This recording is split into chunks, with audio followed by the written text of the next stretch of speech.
And this guy's cut me off.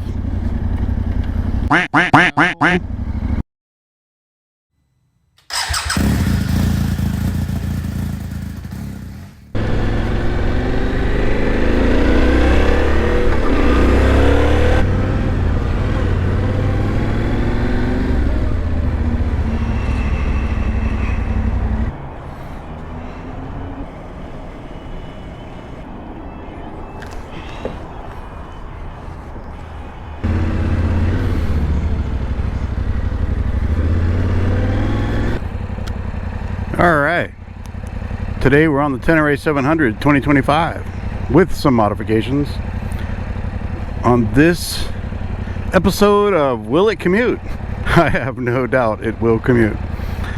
Anyway, we have to go over those mountains over there, so let's get going. Right off the bat, first thing I noticed, that's a tall bike. Yeah.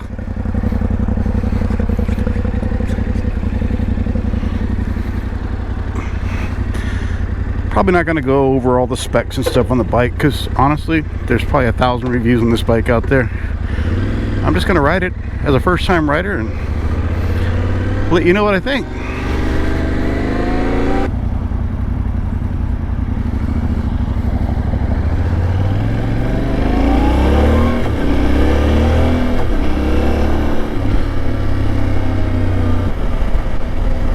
Yeah, we're on a 2025 Yamaha Tenere 700.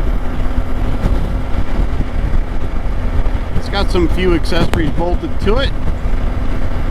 We have a Buick windscreen deflector, which is working fantastic right now, by the way. We're doing 70 miles an hour and I'm good.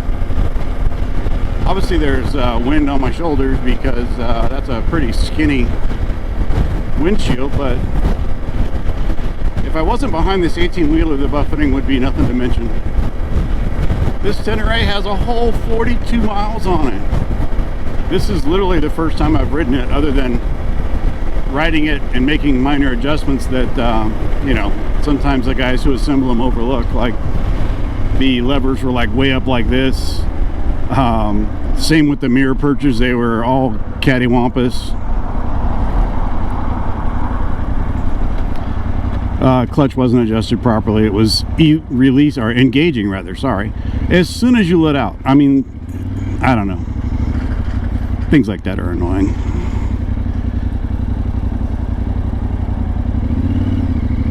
Probably shouldn't let people build bikes that don't ride bikes. That's all I got to say about that. These turn signals are interesting. I kind of like it. I mean, that's probably how it should have been for the past 40 years. It's much easier to reach the right turn signal and you just click it again to turn it off. I do believe it's self-canceling too. Don't quote me on that, I could be wrong. Let's go. Toyota.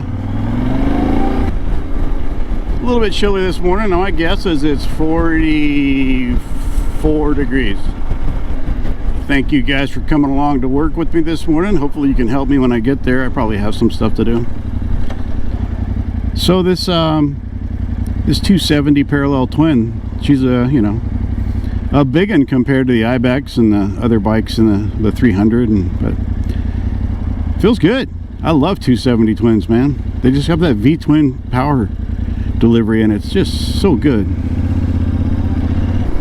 Like I said, first time riding it, haven't spent, other than, you know, riding up and down the road by the house, making minor adjustments to this and that.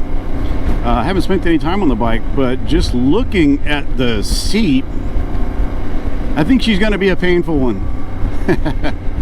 I'll know here in about an hour and 15 or 20 minutes, right? And it'll really rear its head on the ride home. That's when I'll know if it's a seat you can sit on for more than 2 hours.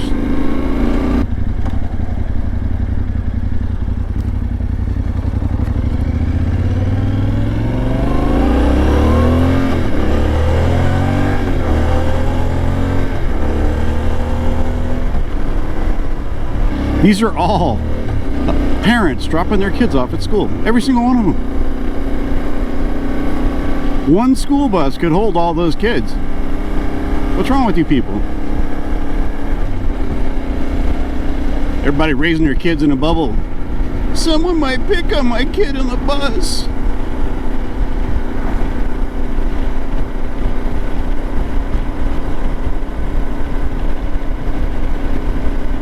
Anyway, we're back here riding the Tenere. Enough bagging on modern parents in their helicopters. So yeah, this guy's got what's new for 2025? I think that color screen, right? The old one had LCD, or yeah, not LCD. What am I looking for? Yeah, liquid crystal display, LCD, not LED. Yeah, that's it. That's what I'm looking for. I do believe all these modes and things are new for 2025 as well. There's probably some other things. I bet you guys know. You'll tell me in the comments what's new for 2025. It doesn't have radio brake, but these brakes are, I don't know, we'll find out when we're going faster, but they feel pretty good.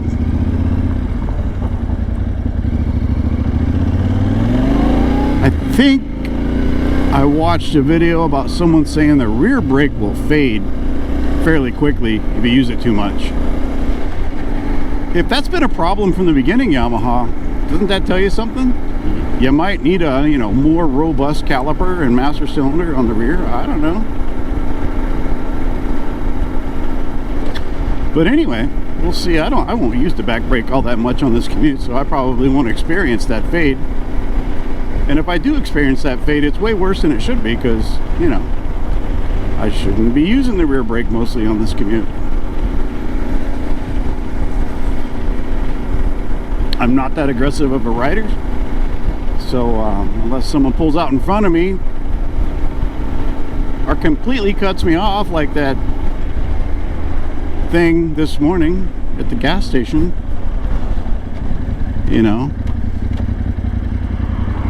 we'll just be experiencing normal braking, which is adequate.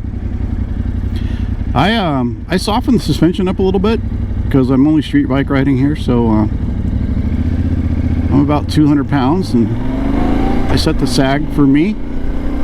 Feels pretty good. Oh yeah, I think the fully adjustable suspension might be a thing for 2025, or at least now it has compression adjustment for the springs on the front. I don't think it had that before. I've got it set pretty soft. And I have the dampening set right in the middle. I have the rear compression, spring compression set pretty light as well. I mean, it's the appropriate amount of sag for my weight, but you'd be surprised at how loose that is on most bikes. I find that, well, maybe it's because of their riding style when they go off-road, but I find a lot of people crank that preload down way tighter than they need to. I mean, you bought 11 inches of suspension, use it.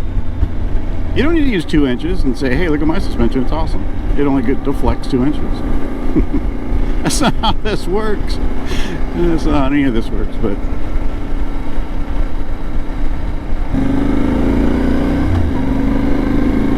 clutch feels okay. I mean, it only has 47 miles on it, so I'm only assuming it's going to get a little bit better.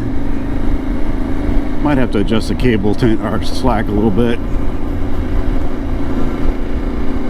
I see one of the modifications that you can do is put a different lever and different cable bracket on the bottom to decrease the amount of strength it takes to pull the clutch in, but I don't find it all that bad. Maybe I would change my mind after a day of off-road riding and using the clutch, but I don't know.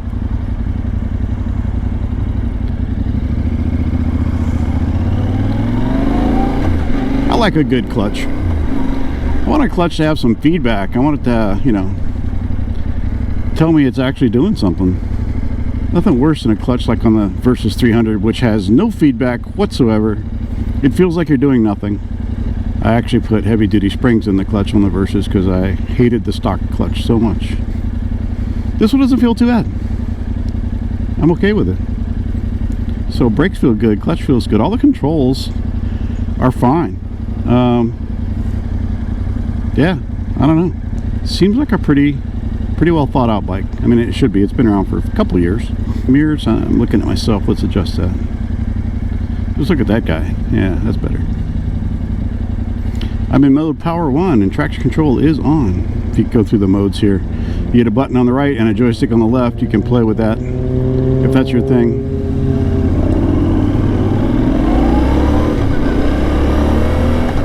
I think you can get a quick shifter for this guy. Maybe I'm too mellow of a rider to be using a quick shifter. I ain't quick. Looks like you've got a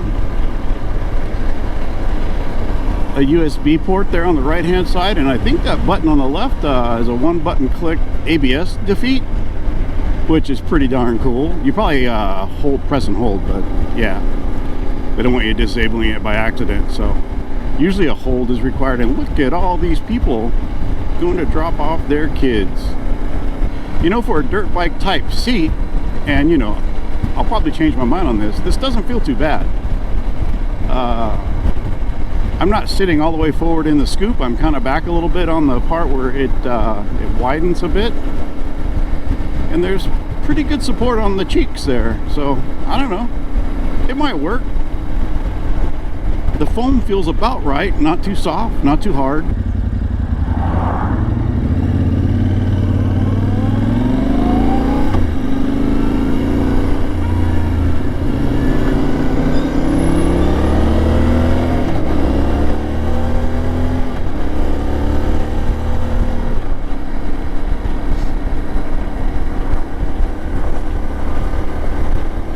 She's got plenty of zip, that's for sure. 21-inch front wheel doesn't seem to, you know, slow this thing down from transition right to left. It's not like I'm fighting with it. The only bike I've ever ridden that you could feel the 21-inch front tire was the Africa Twin. You literally had the, you know, you could feel the actual counter steering going on to get that thing to turn. Have any of you other Africa Twin riders noticed that? I only notice it when I ride it back to back with against another bike, right? So if I was to jump off this bike and jump on the Africa Twin, I would feel it right away. They are ripping down the mountains, widening this road so people can drive faster.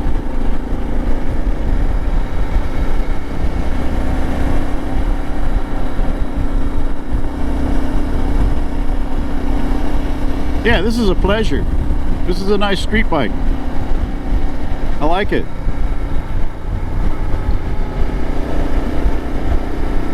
I mean, we'll wait till we merge onto a freeway and test out the throttle application, but I don't know, man. It feels pretty darn good. It's a 700. I mean, you can't expect 1000cc sport bike power out of a 700 twin. You know, I see videos of people trying to make their little Ibex 450 go faster. It'll go 92 miles an hour. And you know, you're not going to break any land speed records with that, but it is a 450. And that engine is tuned for torque. It ain't tuned for speed like the SS 450. So I think these people that want to go faster than 92 miles an hour bought the wrong bike. That thing has gobs of torque for what it is down low, and that's exactly what it should have. Well, gobs of torque for a 450 twin, but yeah.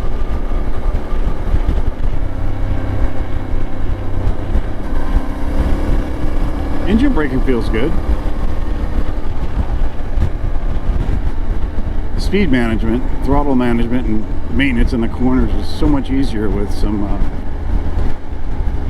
engine braking.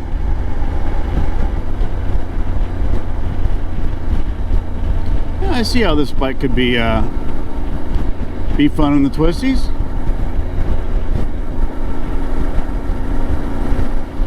It definitely has the street bike portion of its adventure abilities covered. Feels pretty darn good. other than the seat, which, you know, the jury's out on because the butt hasn't decided. I'm thinking this is easily an all-day bike.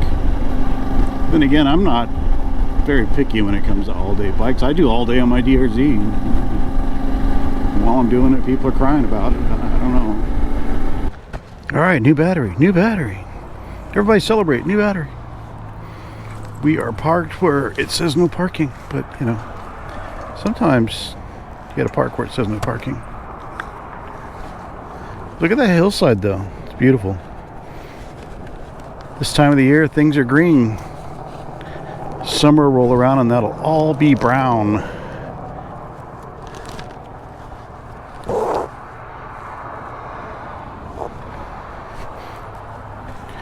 All right, looks like we are recording, right? Yep, 47 seconds. So yeah, right before I lost you, I was going to talk about the fueling on this guy, man. It's smooth. There's really no off throttle or off idle initial jerkiness at all. There's the tuning. It has just the perfect amount of punch between 3 and, I don't know, 6,000 RPM, right where you're probably going to need it for off-road stuff, right? Feels good. I like it.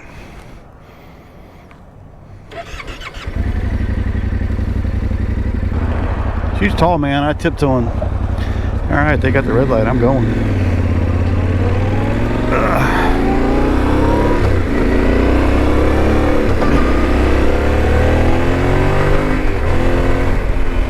Yeah, I don't know about having a lack of power, but you know, I guess it is what it is for some people.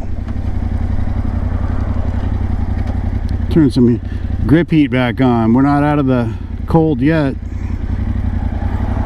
It's a long ways down to the ground, folks. Haven't made that adjustment yet. I keep putting my foot down and there's nothing there. Is this a good beginner bike? Absolutely not.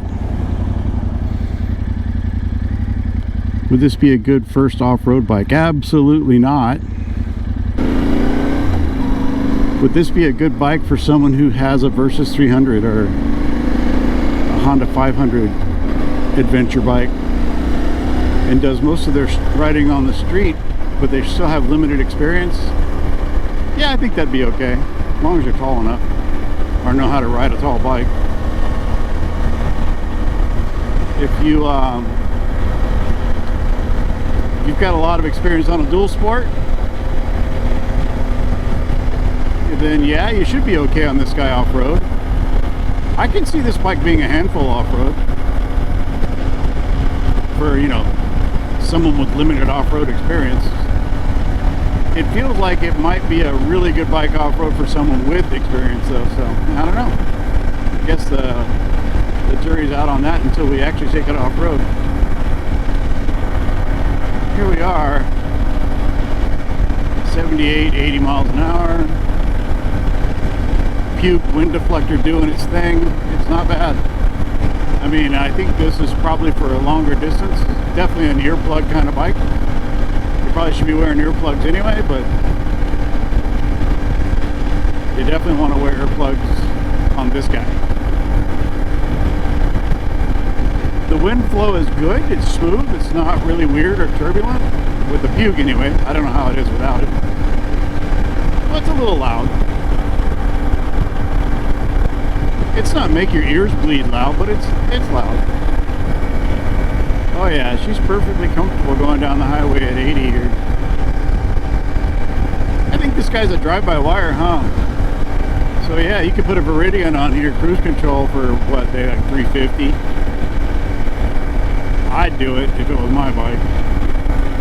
Set it and forget it. Cruise on down the highway with your Viridian cruise control. Let's roll on power and 6 feel like. Let's go with full. It's not bad. I mean,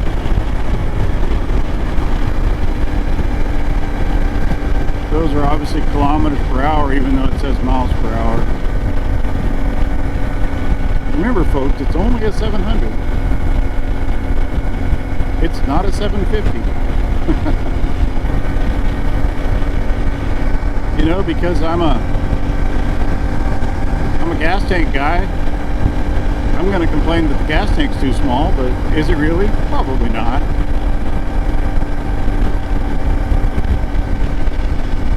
And so far, this seat is not bad. I thought the seat would be horrible by now, and it's not even close to horrible. I'm perfectly fine. Bentley. Well, aren't you a sexy beast? Yep, we're cruising down the highway at 80 and everything is good. Yeah, brakes feel fine. I'm gonna try to use the rear brake a lot here and see if it gets it. Yeah, the rear brake, yeah, could be the ABS, but I don't think it is. Rear brake's just not all that strong. Whew, I can smell it. Definitely heated that rear brake up. See if we have any fade now. Since we're boiling some, if that little bit of braking heated it up, I can see where off-road that might be an issue. Cybertruck.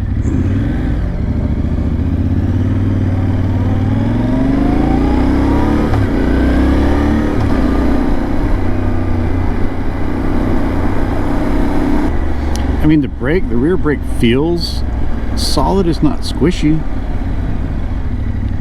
Oh, there we go. I was able to lock the rear up. Got a little vibration though, so I'm assuming the ABS kicked in.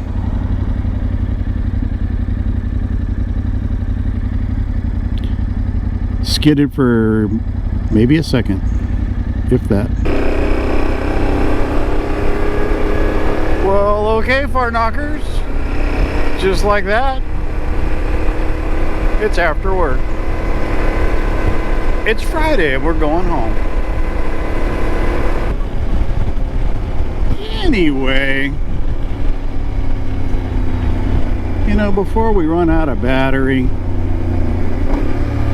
if you've made it this far, I want to thank you for hanging in there with me on my ride to work today.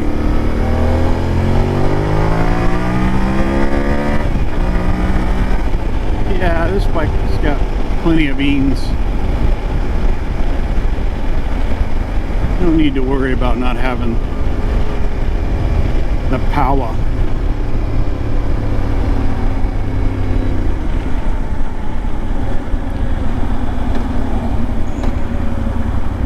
But anyway, as I was saying, thank you for coming along on the ride. This was basically just a ride to work on a bike I've never ridden before, and expressing my feelings about various components of operation on the bike, right? I don't know. Whatever. Something like that. Anyway, you guys have a good one. You guys be cool. Be nice to each other. See ya.